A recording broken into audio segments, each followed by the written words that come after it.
but with the rucksack on. Lean. So vegans and plant-based dieters, how do you lose weight without restricting your diet? There's a lot of noise out there now, isn't there, in the online plant-based space? If you want to lose weight, you can't eat those fats. You can't eat those healthy fat sources.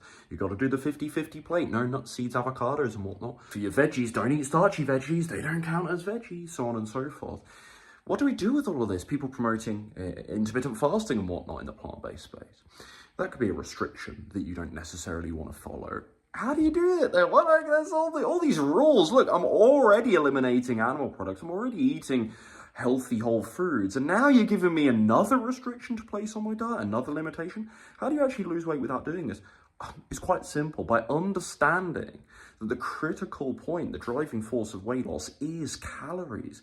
People don't like talking about this in the plant-based space, right? But the reason why nutritarian and the starch solution, or something more sort of Dr. Greger-esque, the reason why these different approaches work for weight loss and why they produce some results, some great results for many vegans and plant-based dieters, it might not be working for you right now, but for many vegans and plant-based dieters, is because they make it easier to be in a calorie deficit. Lots of whole plant foods tend to have a low caloric density anyway, and that's one of many reasons why this approach is so incredible for weight loss.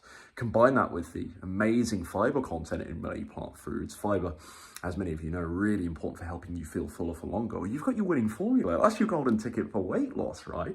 So how do you actually lose weight without restricting your diet and having, a bit of healthy fat, some nuts, some seeds, some avocados, not having to do the 50-50 plate, enjoying those starchy veggies like butternut squash and whatnot without too much fear, and putting together a meal that you'll actually enjoy and find satiating? Well, by understanding that it's all about being in a calorie deficit, and you can do that on nutritarian, you can do that on starch solution, you can do that on Dr. Greger's approach, you can do that with more Ryan Adams Slim and Sustain approach.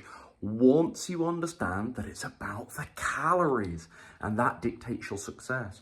Not your macronutrients, not how many grams of fat you eat per day, not how much avocado you smear on your lovely whole wheat toast every morning. That's not going to dictate weight loss on its own. It might contribute to your results at the end of every day, but only through this sort of calorie lens of, well, how many calories does that contribute to my diet? Remember, we lose body fat when our body can't find the calories being metabolized to use as energy, and it goes to those fat stores, releasing some of that stored body fat to use as fuel.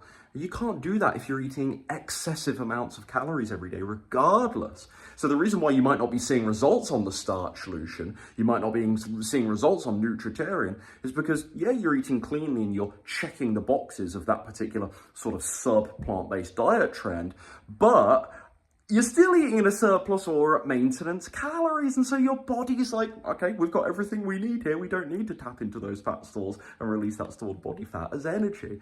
So again, once more, how do you lose weight without restricting your diet as a plant-based dieter? How can you just eat what you want and still get results? By understanding this whole calorie deficit argument, which the whole of the weight loss world seems to, generally speaking, universally understand. There aren't too many people denying this anymore, but in the plant-based space, talking about calories has sadly almost become, excuse me as I take a seat here in my lovely bed, has almost become kind of taboo, right, for one reason or another. And I have theories as to why that is, and I won't get into those here. That's a whole nother video.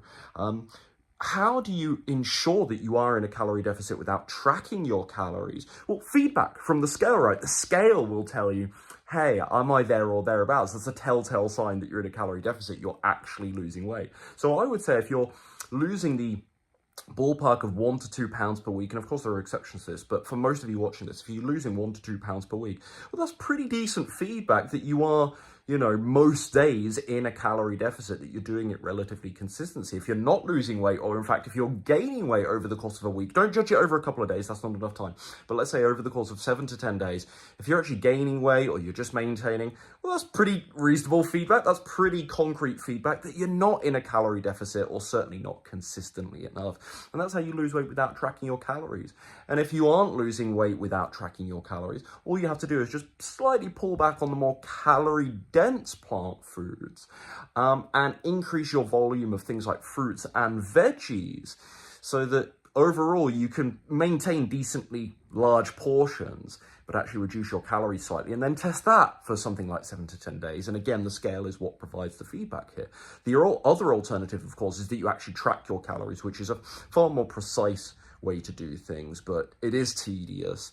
Some people report that it can worsen their relationship with food, which I totally understand. So I would understand if you don't want to do that. And I didn't track my calories to lose weight, but I still understood that this was a calorie issue.